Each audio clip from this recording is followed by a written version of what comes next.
And you could, in light of the conversation we've had, is also go, oh, that guilt that I'm feeling, that's a sign of my freedom. Because like in terms of this whole conversation, it's like saying that what that person, what was the person's name? Sorry. Life Pockets. Life Pockets. What a nice name. LP. LP's experiencing is this being between who they are and who they would like to be, right?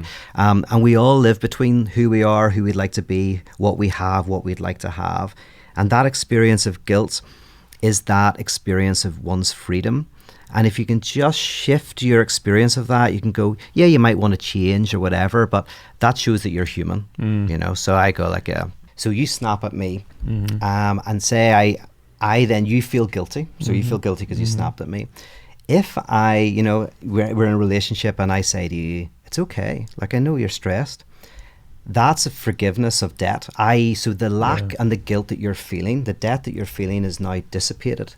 And then that actually leads to an improvement in one's behavior. So that's the kind of logic that I'm talking about.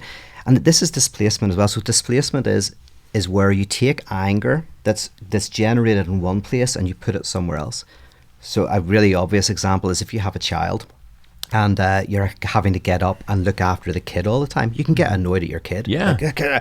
But you can't be annoyed at your kid because your kid's a baby. So you shout at your partner. Right. Everyone knows that happens. Yeah. And so your partner goes like, oh, you're displacing, or you had a tough day at work, you can't shout at your boss or you'll get fired. So you come home and you shout at your partner. Right. And your partner, if it's a healthy relationship, will go, oh yeah, that's displacement. They had a difficult day at work. They accept it. That takes a lot of maturity to get there, though. Well, yeah, it does. But if you have that and then they forgive you, as in they go, oh, it's okay. Listen, I know you've had to get up 3 times tonight and feed the kid. So the fact you shouted at me, I completely understand. Don't even give it a second's thought. You experience the forgiveness. The guilt diminishes, and you will probably, you know, improve the behavior over time. Yeah. So, you know. Yeah, absolutely. And, you know, I think the best way to get your partner to that maturity level is you start to do it yourself. Because I know with, like Mariah and I don't know, it's like the silliest things. Like I'll start talking about, I don't know, like masks, for example. And I'll say like, I could see why people are at this place where they're upset with masks. And then Mariah will say, this isn't an actual argument. I'm just trying to think of an example. And then she'll say something like, yeah, but people shouldn't be at that place. And people should just wear their masks. I'm like, yeah, I know, but I'm just trying to say that here's why they got, and we start to like butt heads on a silly subject.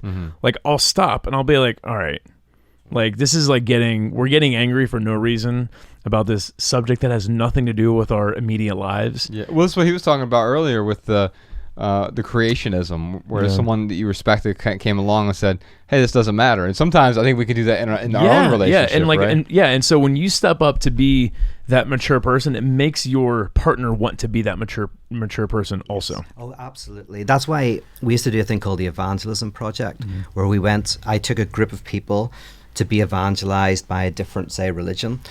And the idea was not so much that you were evangelized by the other religion, but partly that you saw yourself through their eyes. You would see yourself better and you'd be evangelized, you'd be drawn to be better. But what happened in that interaction is in being open to letting the other speak into your life, they become more open to you speaking into their life, and the whole thing breaks open. So I imagine, say you're Republican, you're Democrat.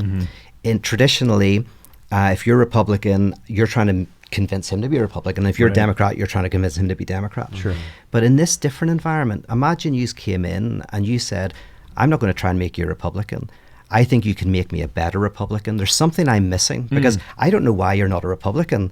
Like, you're just this hippy dippy whatever, I think, right? But actually, then maybe there's something I'm missing. So tell me what I'm missing. And vice versa, you say, well, I can't imagine why you'd be a Republican. I can't, like, that's a terrible thing.